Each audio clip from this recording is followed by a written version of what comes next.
भाई आई x square D Y. तो पहले हम सबसे पहले निकालेंगे मास पर यूनिट एरिया। सेकेंड कुछ लिखा तो नहीं ना अभी? शुरू में लिख लिया, consider the disk of mass M and radius R. Yes yes Yes, sir. The mass per unit volume of the sphere is.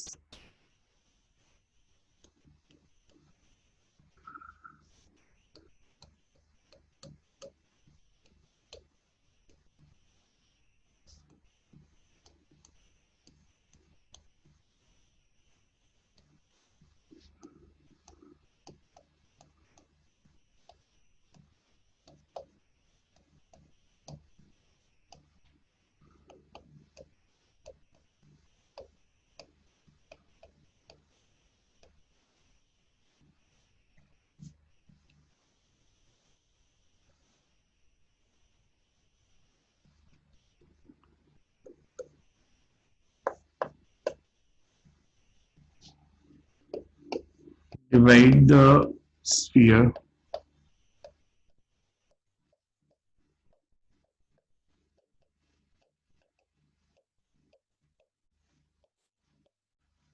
into number of discs, each of radius x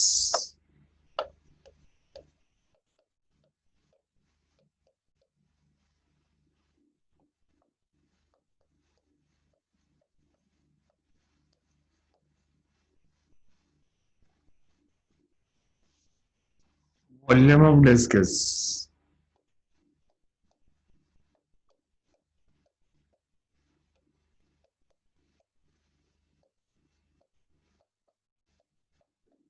ये सबको समझ में आ रहा है? Area into thickness, because disc का radius x है तो उसकी थिकनेस हो जाएगी pi x square, sorry area हो जाएगा pi x square.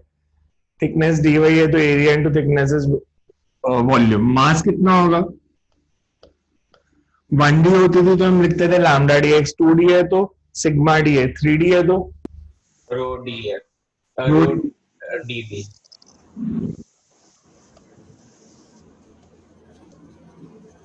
So dm is equals to rho dv. Rho dv means 3m by 4 pi r cube into pi x square dy.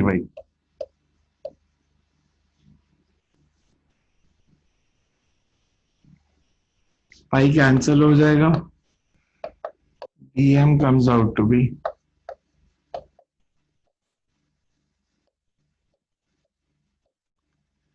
पहले यहां तक देखो, ये समझ में आ रहा है? यस यस ठीक है, अब पहले इसका मोमेंट ऑफ इनर्शिया निकालेंगे। मगर आपसे पूछो इसका मोमेंट ऑफ इनर्शिया कितना होगा अबाउट y एक्सिस डिस्क का। डिस्क के मोमेंट ऑफ इनर्शिया का फॉर्मूला क्या था? M R half mr square. आप मत फिर मास स्क्वायर। तो इसमें मास कितना है? dm और रेडियस x, तो मोमेंट ऑफ इनर्शिया हो जाएगा half dm into x square. Yes because moment of inertia of disk का फॉर्मूला लेना है ना, पॉइंट मास नहीं है। So we say moment of inertia of disc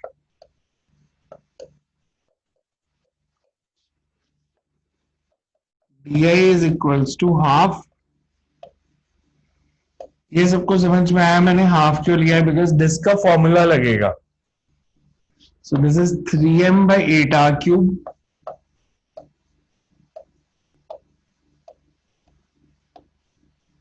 x4 dy। x variable है, y वेरिएबल है, दोनों वेरिएबल है। दोनों वेरिएबल है। वेरिएबल है। वेरिएबल है सर। हाँ, ये डिस्टेंस अगर मैं लेता हूं y, ये x, तो रेट ये r किसके इक्वल आएगा? Under root of x square plus y square. So you can say r square is x square plus y square। तो x4 कितना हो जाएगा फिर? R square minus Y square. x raised to 4 X raised to power 4. हाँ. Because हमें question में x raised to 4 को integrate करना है ना,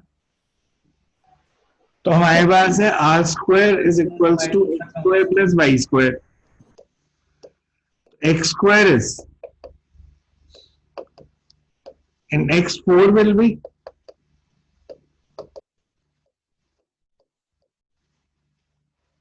x square minus y square का होल स्क्वायर. यहां अगर सब्स्टिट्यूट कर दूं तो x हट गया वेरिएबल से, y बचा फिर. So you can say this is 3m by 8 r cube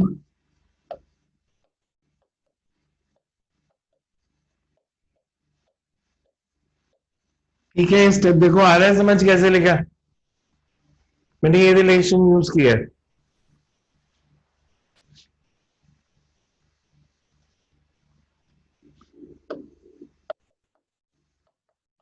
three M by eight R cube तो कांस्टेंट है.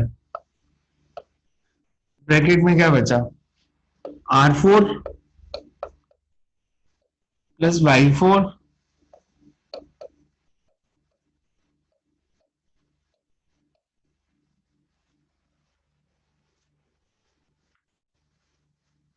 क्लियर. Yes. वेरिएबल है, y वेरीज फ्रॉम, ध्यान से देखना, y varies from. minus R plus R. Because हम ये जो disc बना रहे हैं ये इस पॉइंट से लेके यहां तक कहीं भी हो सकती है, तो इस पॉइंट के लिए y की वैल्यू माइनस आर और इसके लिए y की value plus R. So y varies from minus R to plus R, इसको इंटीग्रेट करना है. सो इतना नोट कर लो and then do the integration. Let's see आती है नहीं आती इंटीग्रेशन. अब इंटीग्रेट करके सॉल्व करो इसको.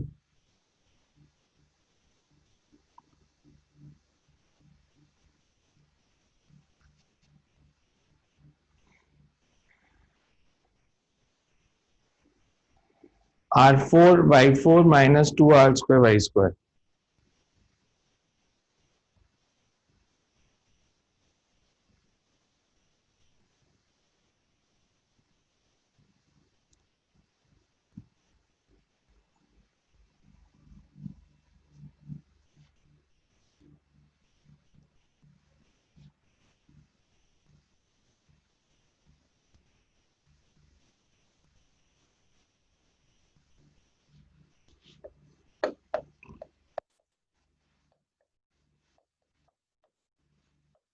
r इसमें कांस्टेंट है, वेरिएबल है.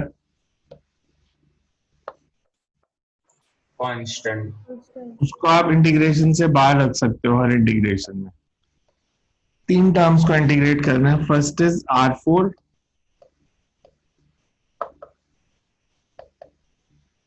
सेकेंड इज y4,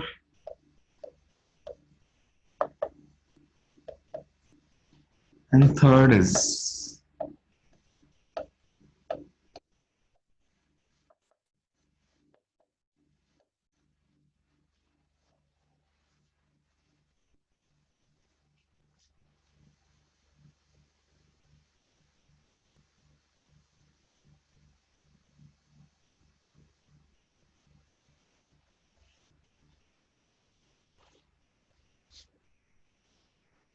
dy की integration y raise to power 4 की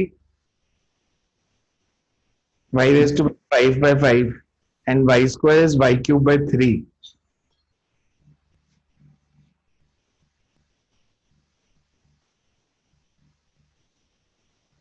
So you get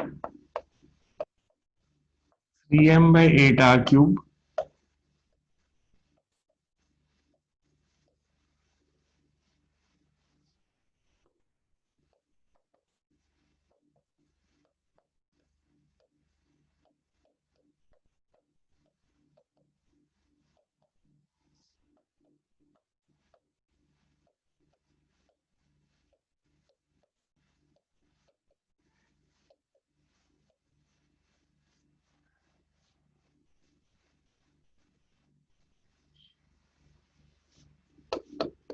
limits put करोगे तो क्या आएगा? First term will be 2r raised to power 5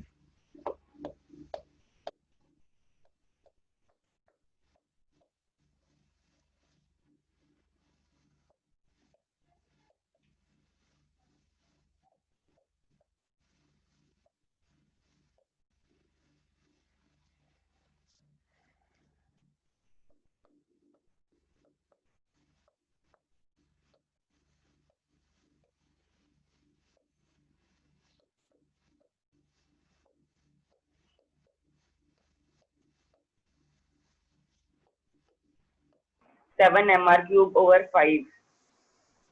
7 mr cube over 5.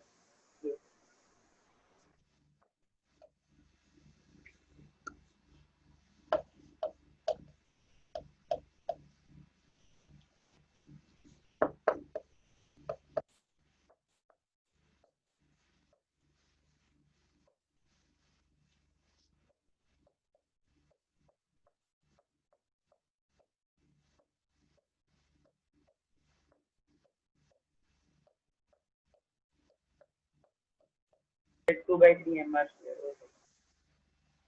2 by 5 mr square.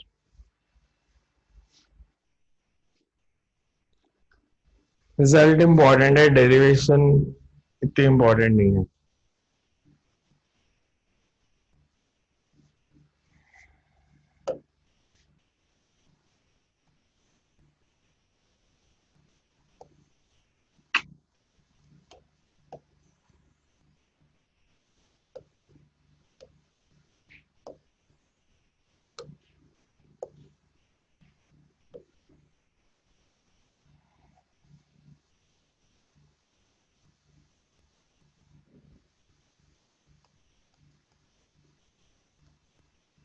IT कितना हो जाएगा?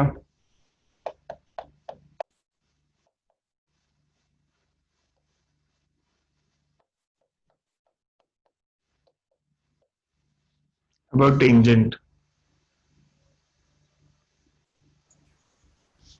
About tangent निकालें तो 2 by 3 mr. mr square plus mr square 2 by 5 mr square plus mr square. Half mr square. Plus mr square.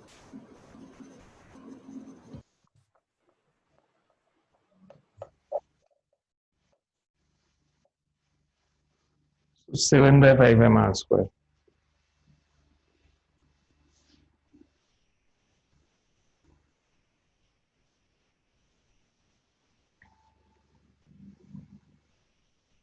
इसके नीचे similarly करके लिख लो. Similarly because अगर हम होलोस्फीयर लेते तो डिवाइड करते तो डिस्क की जगह क्या बनता?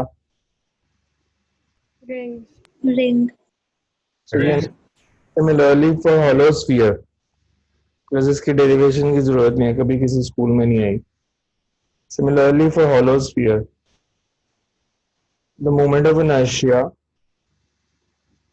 about any diameter is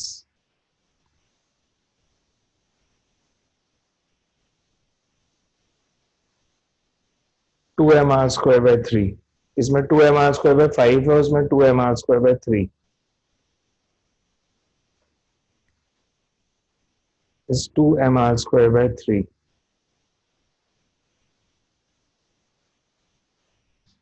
Next to right. Acceleration of body rolling down inclined plane. Acceleration of body rolling down inclined plane. Sir previous slide दिखा दो एक बार बस, स्क्रीनशॉट लेना है. लिखा नहीं है? सर लास्ट वाला थोड़ा सा रहता है.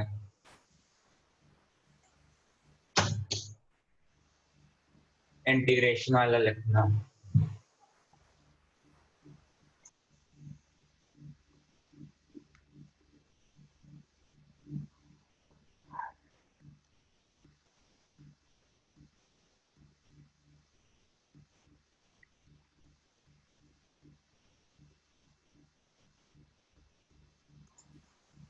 ठीक है सर।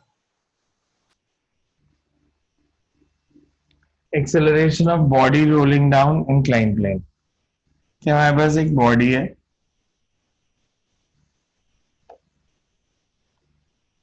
जो इस पॉइंट से ए से रोल करके बी तक आती है, it's placed on a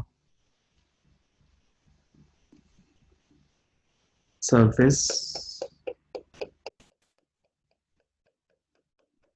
incline plane movable नहीं है, फिक्स्ड है।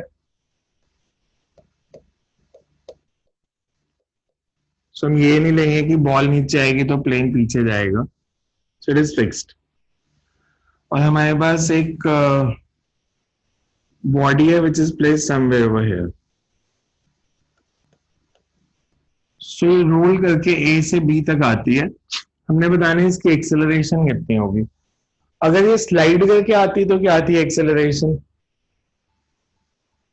इंक्लाइन प्लेन पे एक्सेलरेशन क्या होती थी अगर ये स्लाइड करके आए तो? T sin theta. T sin theta. Sign theta. तो स्लाइड करके नहीं आ रही है, रोल करके आ रही है, तो हमने इसकी एक्सेलरेशन बतानी है। ज्यादा होगी या कम होगी? ज्यादा होगी सर। बॉडी से क्या है तो जल्दी पहुंचती है, लीनियर और रोटेशनल दोनों ऐड हो जाएंगे इसके अंदर। क्या हो जाएगा? लीनियर एक्सेलरेशन और रोटेशनल एक्सेलरेशन दोनों ऐड हो जाएंगी। सो इसमें प्रूव करेंगे कि बॉडी रोल करके आएगी तो उसको ज्यादा टाइम लगेगा, उसकी एक्सेलरेशन कम होगी। ठीक है, अब उसको बहुत इजी मेथड है प्रूव करने का, इट्स नॉट डिफिकल्ट। सर कम हो जाएगी? जी कैसे सर? अभी प्रूव कर देंगे हम। हाइट h इंक्लाइन प्लेन की लेंथ s। सो डायग्राम बना लो फिर लिखते हैं। फिजिक्स में जो सब कुछ दिखता है वैसे होता नहीं है,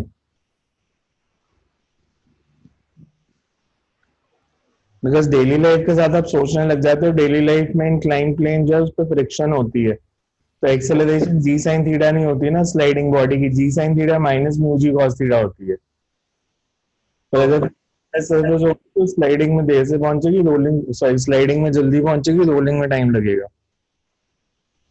सो you can write consider a fixed incline plane. Consider fixed incline plane of inclination theta. Consider a fixed inclined plane of inclination theta. Height h and length of inclined plane s.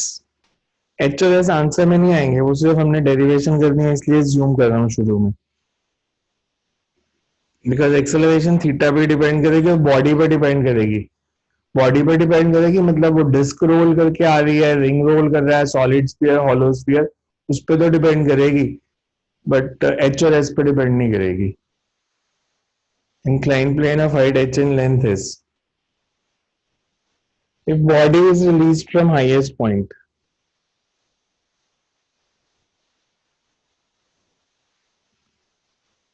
and it rolls down the inclined plane,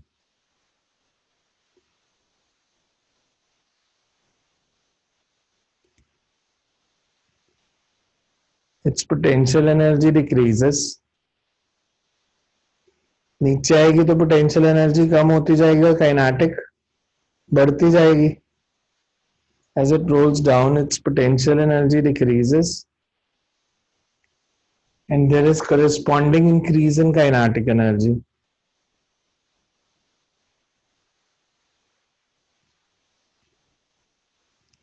If ground is assumed to be the reference level, reference level मतलब ground को हमने क्या माना? Zero potential. which is equal to 0. So if ground is assumed to be the reference level, then its body rolls from A to B. Its initial potential energy is converted to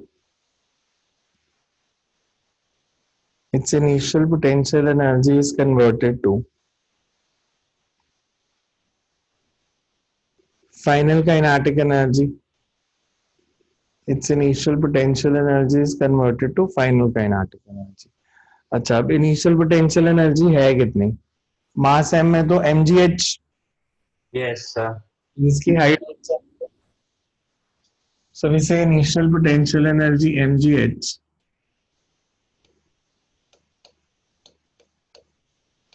और role कर रही है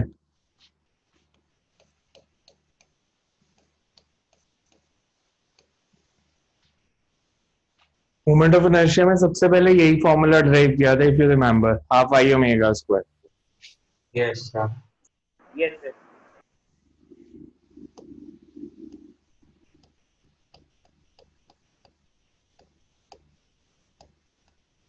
मैं इसको ऐसे लिख सकता हूँ,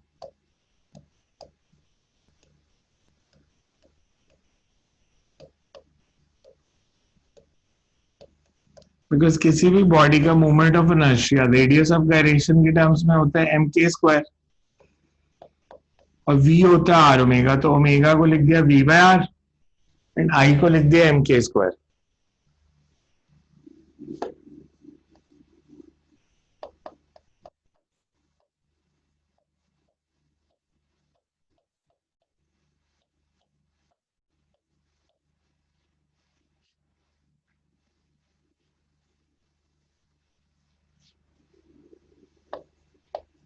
v स्क्वायर की वैल्यू क्या आ गई?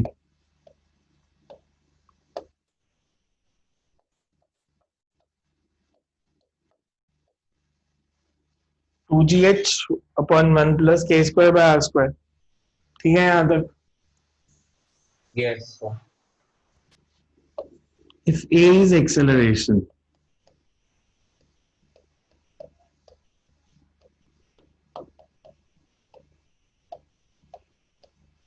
and body starts from rest,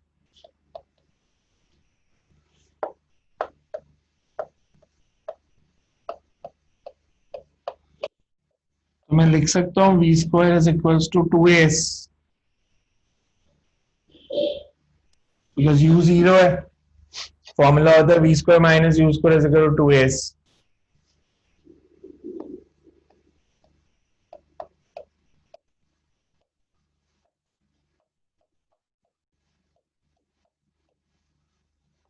ये कितना आ जाएगा?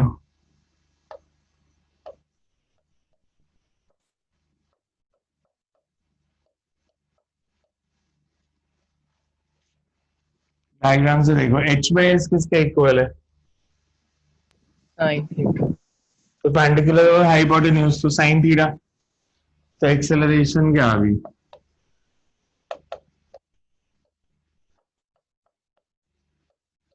ए स्क्वायर बाय आर स्क्वायर कभी नेगेटिव हो सकता है? No, sir. No, sir. मतलब डिनोमिनेटर हमेशा 1 से बड़ा ही होगा. Yes, sir.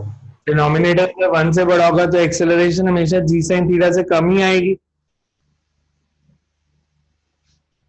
बिकॉज अगर मान लो के स्क्वायर बाय आर स्क्वायर 1 है तो एक्सेलरेशन कितनी होगी? Half of G sine theta. अगर K square by R square 2 है तो it will be 1/3 of G sine theta. So rolling body की एक्सेलरेशन कम होती है फ्रिक्शनलेस स्लाइडिंग बॉडी से. अब इसको यूज कैसे करेंगे हम? अगर मेरे पास रिंग है,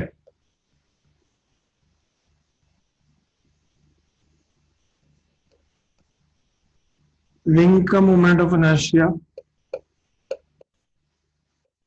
डिस्क का सॉलिड स्फीयर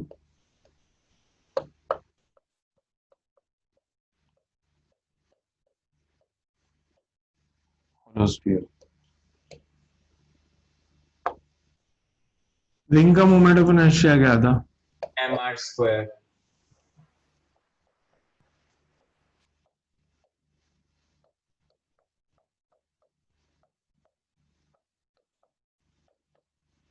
ठीक है, ये 4 वैल्यूज. आपको रिंग और हॉलो सिलेंडर आएगा तो सेम कर देंगे, बिकॉज हॉलो सिलेंडर और रिंग का सेम था, डिस्क और Solid. सॉलिड सिलेंडर का सेम था. तो सॉलिड सिलेंडर है तो भी यही करना है. और हॉलो सिलेंडर आए तो रिंग वाला केस करना है। अच्छा, एक मूवमेंट ऑफ इनर्शिया का जनरल फॉर्मूला होता है एम के स्क्वायर। तो रिंग के लिए देखो, रिंग के लिए दो फॉर्मूले हो गए, एक तो एम के स्क्वायर हर बॉडी का होता है, रिंग का एम आर स्क्वायर है, तो K square by R square कितना आ गया? 1 1. अगर मैं डिस्क करता तो डिस्क का होता है हाफ एम आर स्क्वायर और एक एम के स्क्वायर, तो K square by R square is half. 1/2. ये जो कॉफिशिएंट है एम आर स्क्वायर का, ये के स्क्वायर बाय आर स्क्वायर होता है, तो K square by R square इधर हाफ, इधर 2/5, इधर 2/3। अब एक्सेलरेशन की बात करें, अगर ये नोट कर दिया, रब कर दूं थोड़ा सा, ऊपर ही लिख देता हूं मैं इसको।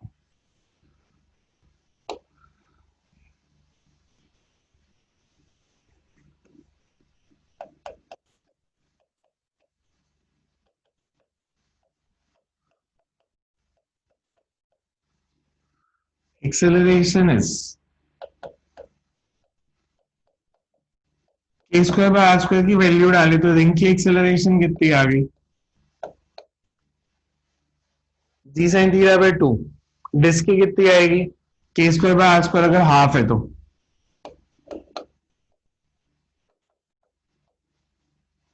2/3 g sine theta. Solid sphere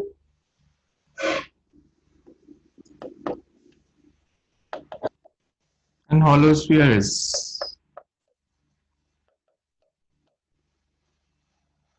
मतलब this is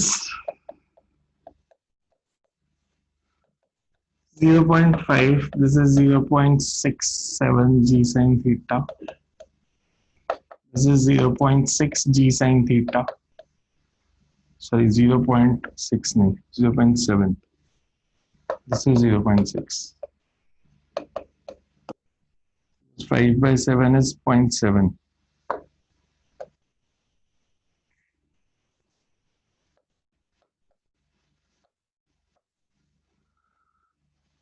अब ये मैंने ऐसे क्यों लिखा ताकि आपको देख के पता चल जाए सबसे ज्यादा एक्सेलरेशन किसकी है। सॉलिड सिलेंडर और डिस्क। सबसे ज्यादा इसकी है, सॉलिड सिलेंडर स्फीयर की 0.7, फिर डिस्क और सॉलिड सिलेंडर की, फिर हॉलो स्फीयर की, और सबसे कम जो है that is of ring.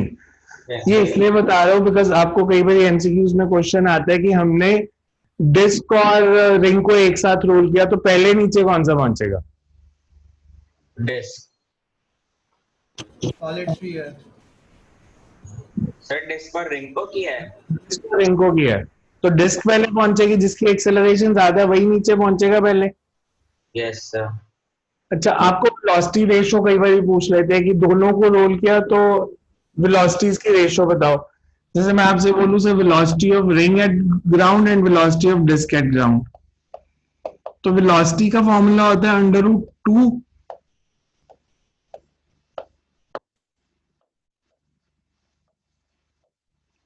b is √2s, तो वेलोसिटीज की रेशो क्या आ जाएगी? जो उनकी एक्सेलरेशन की रेशियो है उसका √। तो इसलिए ये फॉर्मूला इंपॉर्टेंट है न्यूमेरिकल्स एमसीक्यूज करने के लिए।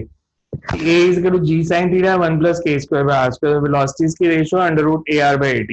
यहाँ दो बॉडीज हैं v1 by v2,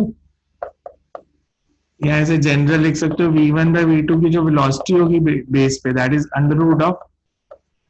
√A1/A2। कोई भी दो बॉडीज हो v1 v2, पर रोलिंग के केस है सो हमेशा सर्कुलर सिमेट्री चाहिए। कभी भी सर्कुलर सिमेट्री नहीं है तो बॉडी रोल नहीं कर सकती। देखो ये समझ में आ रहा है सारा जो लिखा है बोर्ड पे,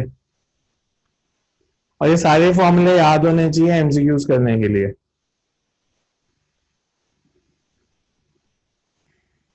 स्कूल में तो टाइम होगा, आप आराम से ड्राइव करके कर सकते हो, फिर एमसीक्यूज के लिए याद ही होनी चाहिए वैल्यूज। ये जो लिखी है मैंने 2/3 g sine theta, 5/7 ji sine theta.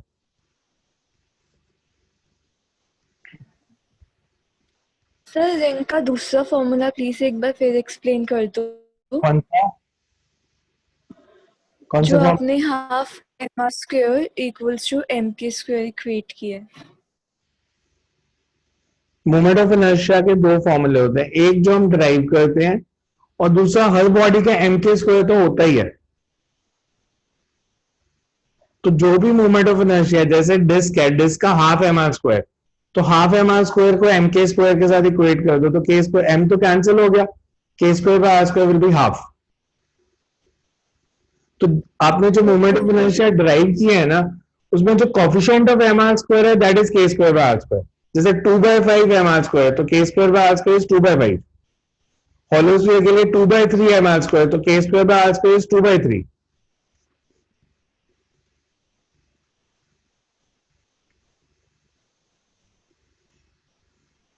Next to write numerical लिखो एक।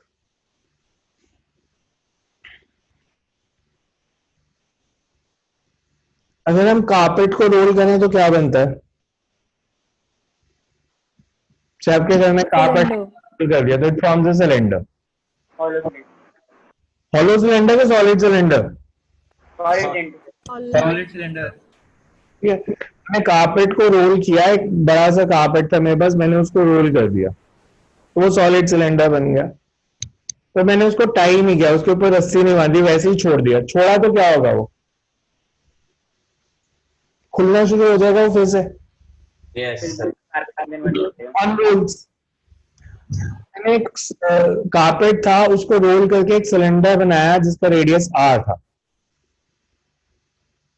It begins to unroll. तो जब उसका रेडियस r/2 रह गया तो उसकी वेलोसिटी बतानी है, बिकॉज वेलोसिटी कितनी होगी। सो you can right a carpet is rolled into form of, a carpet of mass m is rolled in the form of solid cylinder of radius r. Sir एक बार repeat कर दो net. A carpet of mass m is rolled in the form of solid, कर दो please. repeat ही तो कर रहा हूं। A carpet of mass m is rolled in the form of solid cylinder of radius r. It begins to unroll. It begins to unroll.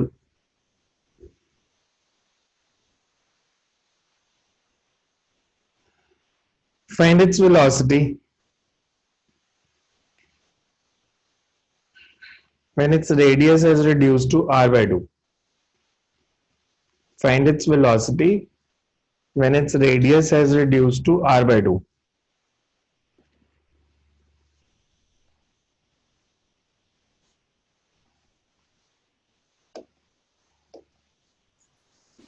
Incline plane पे roll कर रहा है।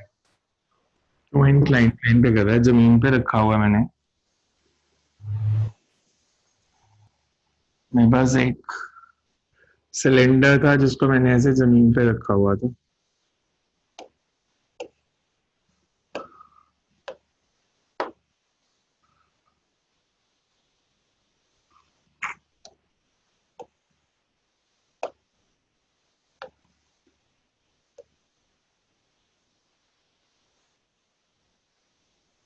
It begins to unroll. तो जब इसका radius half रह गया, half radius रह गया, तो बाकी सिलेंडर किधर? इधर पड़ा होगा कारपेट। अनरोल हो रहा है तो कारपेट बाकी सारे इधर है। ये वेलोसिटी बतानी है। जैसे धक्का मार रहे हैं। अपने आप भी खुल जाता। घर जा कारपेट को रोल करना और देखना, अपने आप ही खुलेगा, आपको कुछ भी नहीं करना पड़ेगा। Okay sir. धक्का मार के तो मुश्किल हो जाएगा, फिर तो टॉर्क निकालनी पड़ेगी। मैं तो बहुत सिंपल वाला न्यूमेरिकल दिया अभी। अभी हमने कुछ नहीं किया, बस रोल करके छोड़ा, वो अपने आप ही खुलना शुरू हो गया। तो कारपेट यहाँ प्लेस्ड है, ये सारा मतलब खुल चुका है। कलर नजर नहीं आ रहा, ये खुला हुआ कारपेट है जो ग्राउंड पे पड़ा है, और बाकी ऐसे अभी सिलेंडर ही है, बिकॉज अल्टीमेटली ये पूरा खुल जाएगा। तो हमने इसकी वेलोसिटी बतानी है। बेसिकली अगर आप देखो तो ये क्यों खुल रहा है, बिकॉज खुलने से इसको फायदा क्या हो रहा है? फिजिक्स का कौन सा प्रिंसिपल लग रहा है?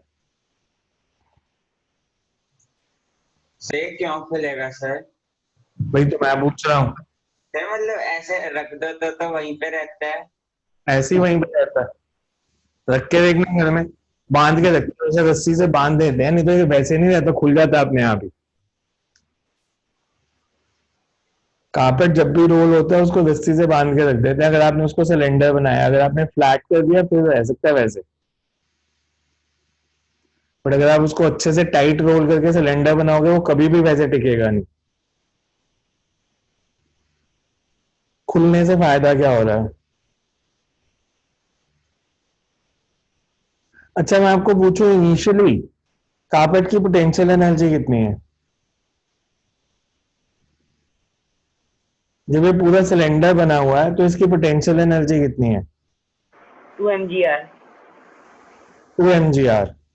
अच्छा, हाइट हम सेंटर ऑफ मास की नहीं लेते? रॉड की पोटेंशियल एनर्जी mgl होती है, mgl/2 होती है? mgl/2 mgl/2 इसके सेंटर की हाइट कितनी है? r। बाद में m, तो इसकी पोटेंशियल एनर्जी mgr। जब ये खुलना शुरू हो जाएगा पोटेंशियल एनर्जी बढ़ेगी कम होगी? कम कम होगी। इसलिए खुल रहा है because every system tends to acquire minimum potential energy.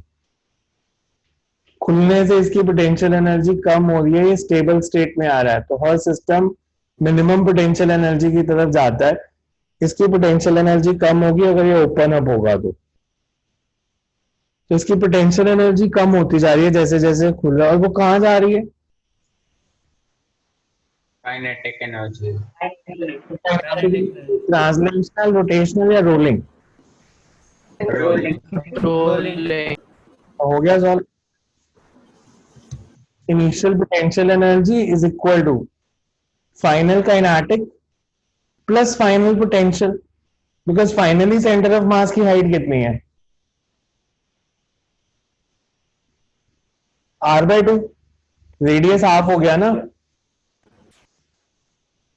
या आप ऐसे कर लो कि जितनी पोटेंशियल एनर्जी कम हुई उतनी काइनेटिक बढ़ेगी,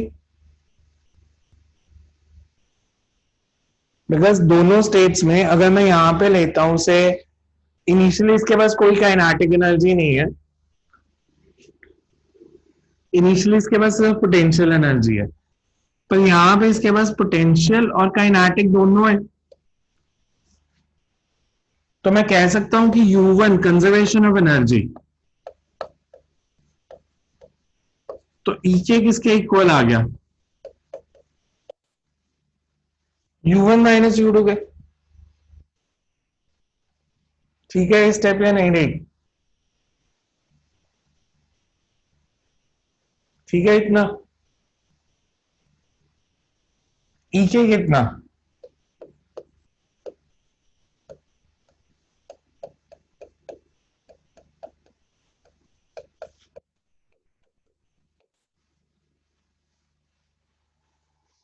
and omega is V by R.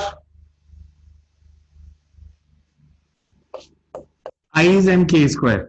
तो मैं इसको ऐसे लिख सकता हूं, फिर पीछे भी किया हमने इसको यूज।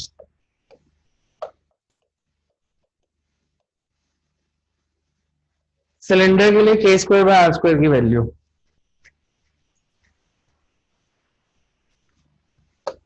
1/2। 1/2. बिकॉज मैंने कहा था जो कॉफिशिएंट होगा that is k² bye r², तो k² bye r² is half.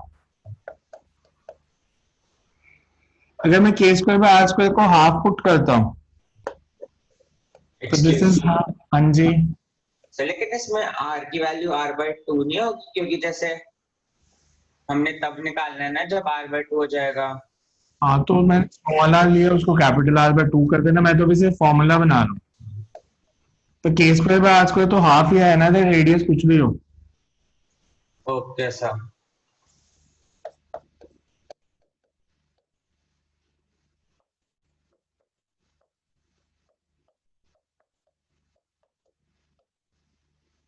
तो यहाँ से v की वैल्यू आ जाएगी, करो सॉल्व क्या आता है। Initial potential energy minus final potential energy is equals to final kinetic energy.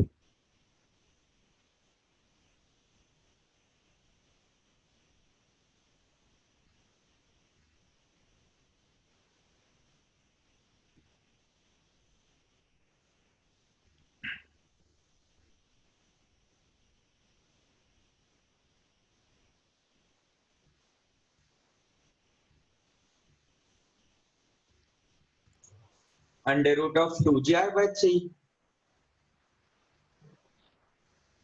बाकी लोग भी करो।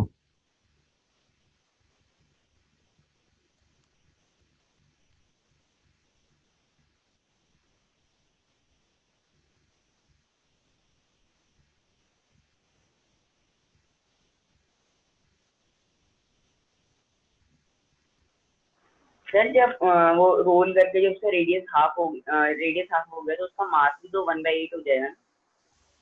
करो चेंज, जो करना है करो, मेरे को नहीं पता, मेरे को इसके आगे आता ही नहीं। √gr/24। नहीं,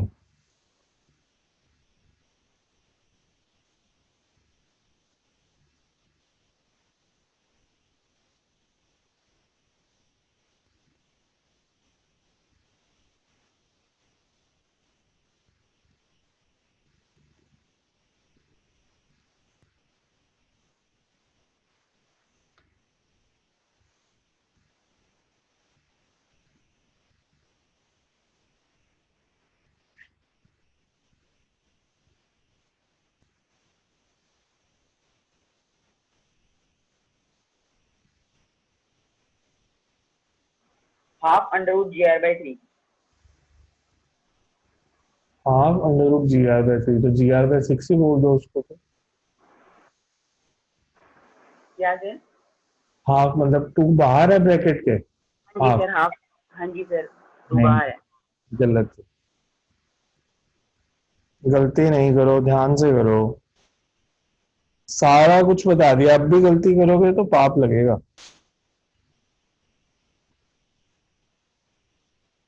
फिजिक्स में कुछ बनेगा नहीं अगर आप गलती करते हो इसके आगे तो।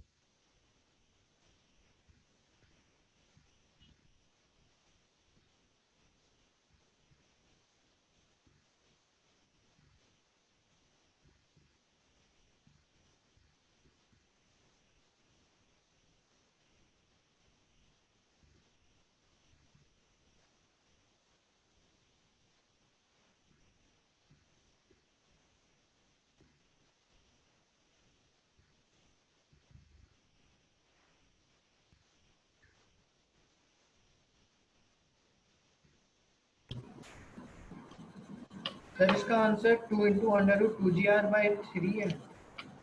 अच्छा, मैं आपको शुरू से पूरे वैल्यूज के साथ करके दिखाता हूँ, आप ना थोड़ी सी कंफ्यूजन में हो अभी, √5gr/2। और रुक जाओगे।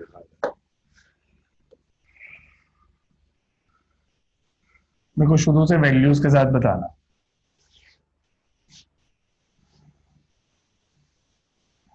मैं आपके लिए शॉर्टकट बना रहा था, बट आप शुरू से करो। चलो, इनिशियल पोटेंशियल एनर्जी बताओ।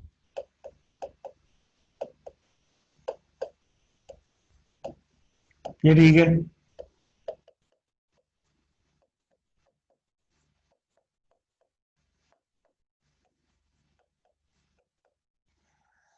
सिलेंडर का रेडियस हाफ हो जाएगा तो मास 1/4 होता है। मास ऑफ सिलेंडर का फॉर्मूला क्या होता है? Volume into density. सो अगर रेडियस हाफ होगा तो मास 1/4 हो जाएगा। सही है कि नहीं सही? सर 1/8 नहीं होना चाहिए, r³ होता है ना वॉल्यूम। मेंसुरेशन नहीं आती? वॉल्यूम ऑफ सिलेंडर क्या होता है? πr²h। भाई आर स्क्वायर एच थोड़ी बदल रहा है, आर ही बदल रहा है बस।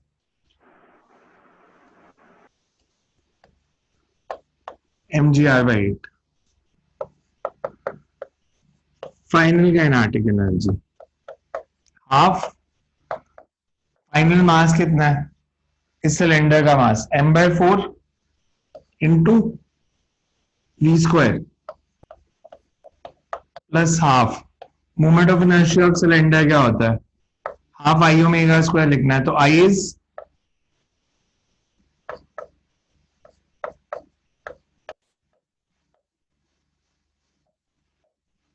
आई की वैल्यू देखो, ये समझ में आ रही है?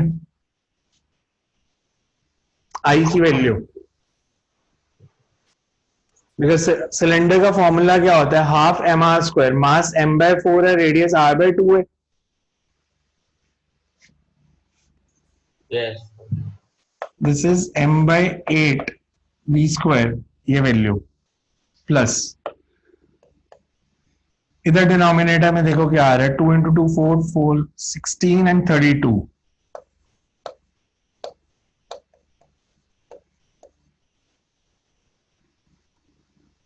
4 and 4 16 and 16 into 4 64 64 आ रहा है, प्लस 2 का भी स्क्वायर है, into omega square. Omega square is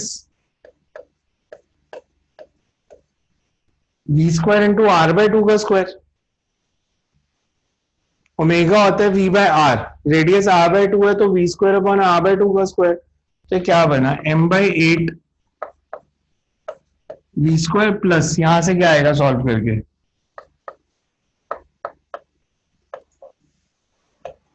sir answer √7g आ रहा है. मेरे को ये सॉल्व करने दो यार. अब ये क्या आया सॉल्व करके, this is 3mv square by 16. Conservation of energy क्या होती है, इनिशियल एनर्जी कितनी थी, is equals to final energy, and final energy is मतलब 7 by 8 mgr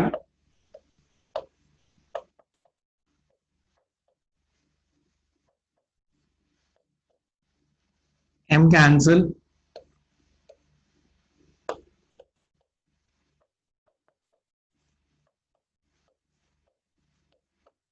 ये आंसर है, अंडर रूट ऑफ 14gr/3. कहीं पे भी आपने मास और रेडियस गलत लिया तो आंसर गलत आ जाएगा.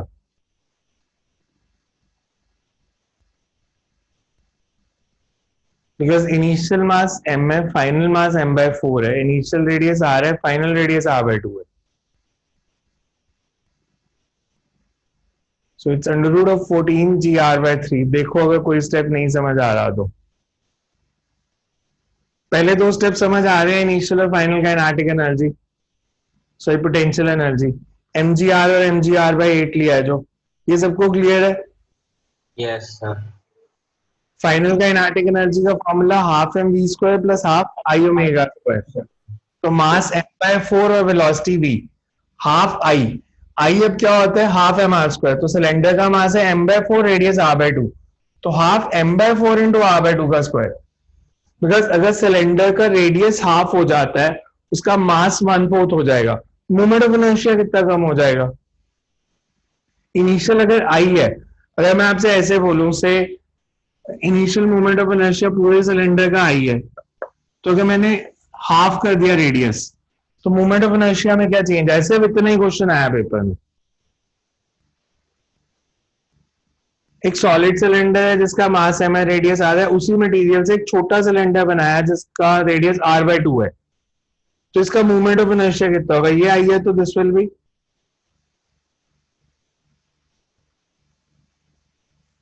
इसका मूवमेंट ऑफ इनर्शिया, क्या करते हो यार, I/16. मूवमेंट ऑफ इनर्शिया का ये फॉर्मूला है हाफ एम आर स्क्वायर. अब मास 1/4 हो गया और रेडियस, तो आर स्क्वायर तो 1/16 ही आएगा ये. तो मैं चाहता तो यहाँ पे डायरेक्ट भी लिख सकता था, बिकॉज देखो तो ये वही वैल्यू आ रही है, हाफ एम आर स्क्वायर की जगह 1/32 एम आर स्क्वायर आ गया, तो 16 टाइम्स कम हो गया. तो वो बार भी 2 था तो 64 हो गया, और फिर सॉल्व कर दिया. आया समझ कैसे किया. फिर conservation of energy, initial energy is equal to final energy.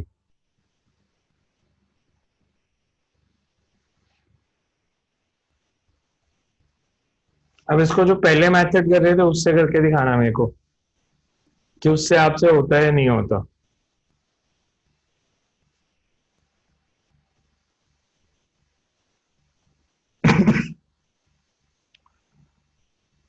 So next time करते हैं इसके क्वेश्चंस, और थोड़ा थोड़ा मिक्स करना शुरू करेंगे कंसेप्ट्स को, बिकॉज अभी तक हम सिर्फ मोमेंट ऑफ इनर्शिया कर रहे थे. अब एनर्जी और मे बी सेंटर ऑफ मास को थोड़ा मिक्स करेंगे और एक नई टर्मिनोलॉजी ऐड करेंगे, एंगुलर मोमेंटम. सो एक दिन एंगुलर मोमेंटम, एक दिन टॉर्क, सो फिर 2 दिन हो जाएंगे तो ऑलमोस्ट रोटेशन का बेस बन जाएगा, फिर हम किसी भी तरह के क्वेश्चन करने शुरू कर सकते हैं। सो इसको देख लेना आज वाले लेक्चर को।